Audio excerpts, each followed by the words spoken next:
किया है। क्या कुछ कहा, सुनिए। 2011 से बने हुए ये फ्लैट जो गरीब झुग्गी वासियों को दिए जाने थे, अरबों रुपए का इस पे फंड लगा, पर सरकार की बेपरवाही और बदनीयती ने इन फ्लैट्स को झुग्गी वालों को देने से हमेशा रोकते रहे। उनकी मंशा थी कि गरीब झुग्गी में पड़ा रहे, बिना सुविधाओं के, रोजाना शौचालय और स्नानघर जैसी व्यवस्थाओं के लिए जूझता रहे।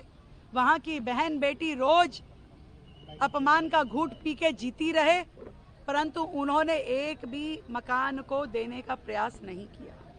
आज ये 50,000 फ्लैट जो जर्जर अवस्था में हो गए हैं, जिनको फिर से करोड़ों रुपए खर्च करने की आवश्यकताएं खड़ी हो गई हैं, परंतु जनता की चुनी हुई भारतीय जनता पार्टी की सरकार जो दिल्ली में आज है, मन से ये चाहती है कि हर झुग्गीवासी को रहने के लिए छत मिले, घर मिले, बहन बेटियों को सुरक्षित माहौल मिले, सारी व्यवस्थाएं मिले, चाहे वो स्नान घर हो, चाहे शौचालय हो और चाहे सुरक्षा हो, चाहे बच्चों के खेलने के लिए पार्क हो और चाहे लाइट, पानी, सीवर की व्यवस्था हो।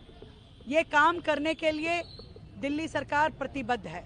आदरणीय प्रधानमंत्री नरेंद्र मोदी जी के विजन और उनकी कही हुई बात कि हर गरीब को घर मिलेगा, उसको काम करते हुए उस विषय के लिए हम दिन रात काम कर रहे हैं।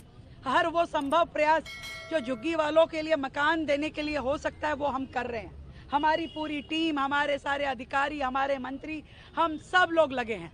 हम चाहते हैं कि एक एक झुग्गीवासी को हम घर दें और इसीलिए हमने बिल्कुल सख्त दिशा निर्देश दिए हैं कि कोई भी एजेंसी हो, ये कह दिया गया है कि किसी झुग्गी को तोड़ने के लिए जाए ना। सरकार जब तक उन्हें पक्के मकान ना दे ले, तब तक हम नहीं चाहते कि किसी के भी करहाने की आवाज हमारे कानों तक आए, और ना ही विपक्ष की पार्टियों को इस तवे पे अपनी रोटी सेकने का अधिकार है।